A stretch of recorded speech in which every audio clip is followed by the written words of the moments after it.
Monsieur le président, monsieur le ministre, mes chers collègues, en 1981, une convention sur la sécurité et la santé des travailleurs a été adoptée dans le cadre de l'Organisation internationale du travail. Le gouvernement a déposé un projet de loi visant sa ratification sur lequel nous allons voter. Ces projets de loi de ratification sont le plus souvent examinés sous la forme simplifiée en séance publique, après en avoir débattu en commission des affaires étrangères. La présidente du groupe communiste a demandé le retour à la procédure normale pour l'examen et la ratification de cette convention, afin de permettre au groupe de s'exprimer sur le sujet. Cette convention vise à promouvoir des conditions de travail sûres et salubres. 18 pays de l'Union européenne l'ont déjà ratifiée. En le faisant à notre tour, nous allons contribuer à renforcer l'harmonisation de cette réglementation des conditions de travail au sein de cette union.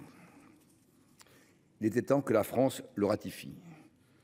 Même si notre code du travail impose aux employeurs une obligation générale de sécurité, le droit du travail impose en outre des structures de prévention et de santé qui assurent déjà un niveau élevé de protection des travailleurs. Faire bien ne doit pas empêcher de faire mieux. La France s'est ainsi dotée d'un plan national de santé au travail couvrant les années de 2021 à 2025. Dans ce cadre, plusieurs initiatives sont prises pour améliorer la prévention des accidents graves. C'est l'occasion de rappeler que nous devons constamment adapter nos politiques aux évolutions de notre société. Les risques émergents doivent être couverts le plus tôt possible. Si la ratification de cette convention contribue à une meilleure prise en charge de la sécurité et de la santé au travail, il ne faut pas surestimer sa portée. Comme toutes les conventions internationales, son application dépend d'abord de l'interprétation et du bon vouloir des parties signataires. La France n'a pas attendu sa ratification pour assurer un haut niveau de protection aux travailleurs de notre pays. A contrario, aux travailleurs, des interrogations sont légitimes existent quant aux conditions de travail dans certains pays déjà signataires. Les conventions internationales sont un moyen de promouvoir des valeurs de progrès au bénéfice de tous.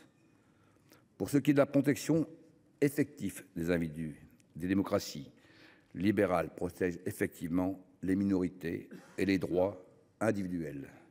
Elles doivent contribuer à le faire. Le progrès technologique ouvre de nouvelles perspectives pour assurer la sécurité des travailleurs, détecter les nouveaux risques et participer à les parer. Un sujet important, le développement de l'intelligence artificielle s'annonce comme la prochaine révolution que connaîtront nos sociétés. Le monde du travail en sera très probablement bouleversé. Chaque crise contient des opportunités qu'il faut savoir saisir. Nous devons nous assurer que ces technologies soient employées pour améliorer les conditions de travail, la sécurité et la productivité des individus. L'Organisation internationale du travail a produit quelques publications sur ce thème.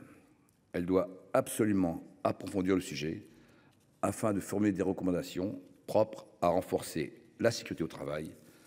Attaché à la protection des individus, le groupe Les Indépendants votera pour cette ratification de cette convention. Je vous remercie.